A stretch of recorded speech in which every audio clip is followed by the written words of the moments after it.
Magandang araw po sa inyong lahat. Welcome back to my channel at GSM 716. It is an honor for me, a privilege, a blessing na ang aming pong servant leader ng Team Ruel Lipat. At last, for how many years ay nakita ko po in person o na-meet in person at dito pa po sa province of Baclan, sa island of Boracay. So, it is a special one-on-one interview to meet them. Napakabuting mag-asawa. At kanina po hindi ako maniwala na siya to. hindi ako sabi ko, ikaw ba yan, Sir Ruel? Araw sabi niya. So, ayan po. Welcome, good morning po, Sir Ruel, Sir Ruel Lipat, at Ma'am Luz, So, si Sir Ruel, how young are you, sir, if you don't mind? 62. 62, but kanina tinignan ko kayo, 40 plus eh. Kaya hindi ko maniwala, kasi healthy living, healthy living, so ayan po. Tapos si Ma'am... Ako 65. 65 si Ma'am, sexy, dito. Tama lang po yung inyong yung inyo pong sa 65 hindi po ibig sabihin ay hindi kagaya ng mga iba na parang stress.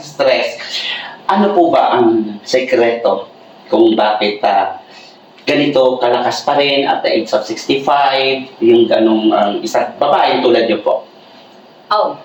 Ang unang-una ay ako sa Panginoon humahawak, kumakapit sa araw-araw.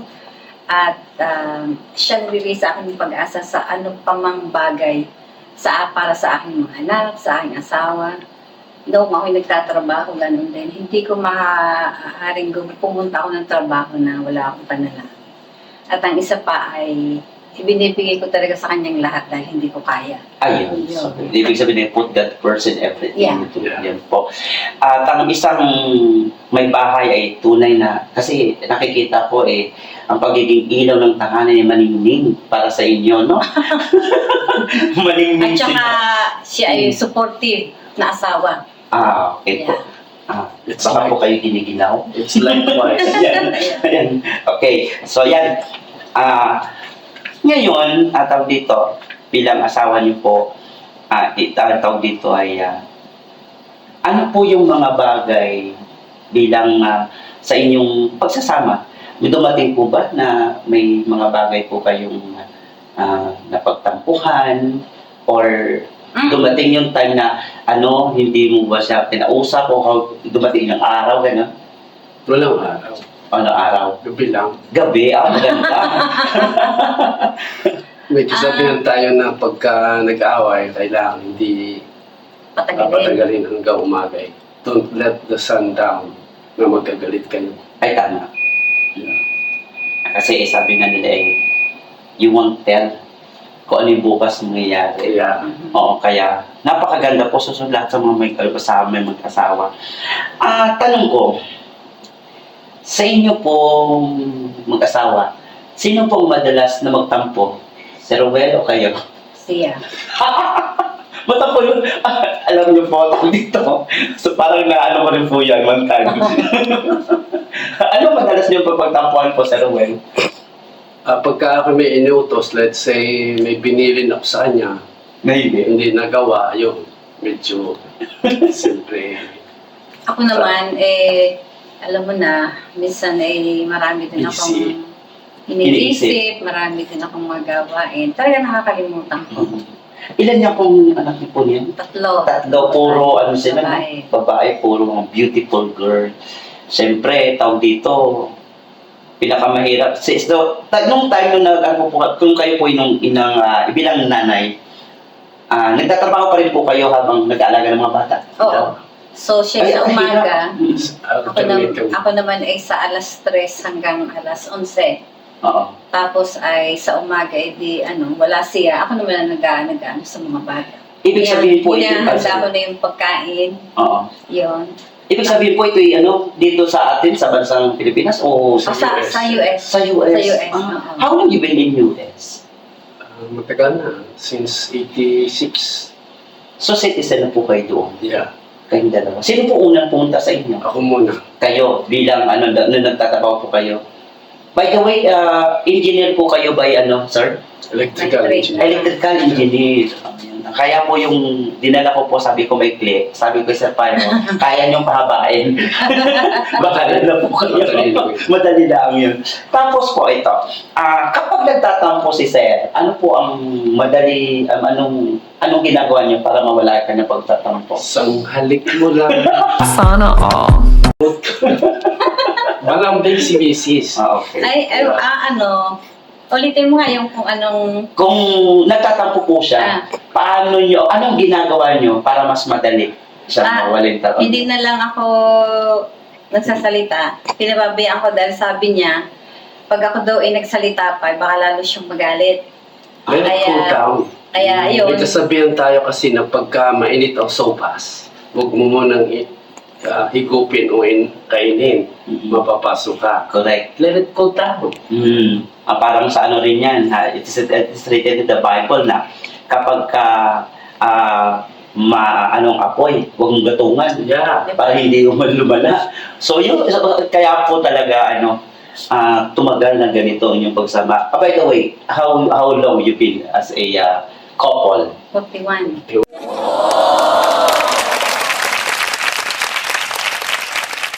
41 years. Okay. So, kaya tumagal ng ganito. 41 years. Sir, kayo po, paano nyo nasabi na siya na talaga yung para sa inyo? Nung mag-contact kami, O yung, di ba naghahanap kayo before, nanliligawan nyo? Ano po ba yung tipo nyo sa isang babae? honestly, ako ay chick boy. Okay? Okay. Ang dami kong niligawan, dami ako nagustuhan. Pero siya lang talaga, kangang, Nag-spark? oo, nag-spark dahil una, Panginoon, pangalo ako sa kanyang buhay.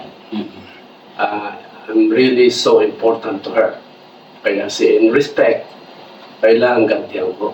Ibig sabihin po ba, pareho na kayong pareho na kayong SDA? Hindi pa. Hindi pa. But we are Catholic. You both Catholic that time. So, saan nyo po siyang unang na-meet? Sa kanilang bahay. Sa school. Ibang bahay? Ibang bahay?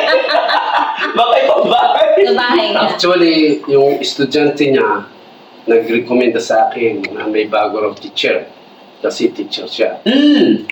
So, sinamahan niya ako. Pero hindi pa kami magkakilala pumatak ko sa bahay yun. Nakita kami sa bahay nila.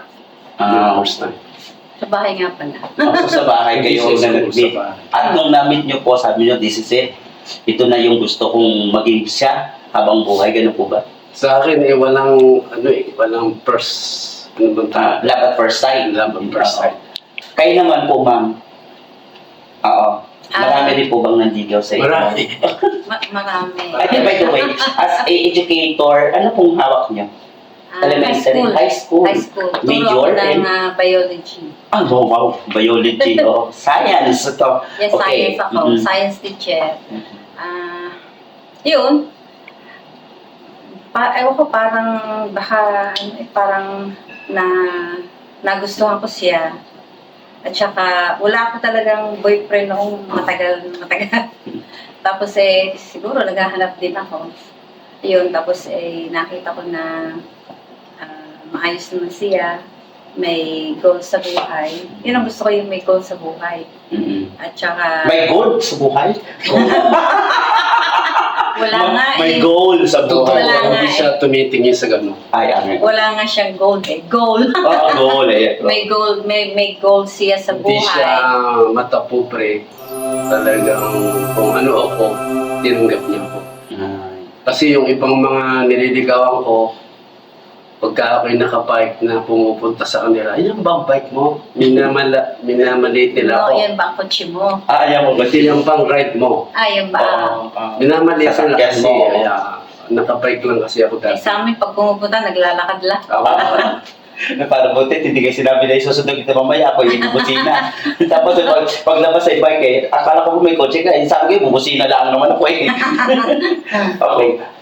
Ako kasi pag nanliligaw, talagang sa bahay pumupunta. Mm. Hindi katulad ng iba na sisipo, lalabas. Sabi parang aso na. Oo. Pumupunta ako sa bahay, nagpapakatao ako. Oh, yun. So, yun po sa mga nanonood, ang paliligaw sa bahay. Kasi ang pinupuntahan, magiging may bahay. Yeah. So, kapag hindi ka pa napunta sa bahay, yung panliligaw, naliligaw. Di po ba? Tama. So, yun po. Okay.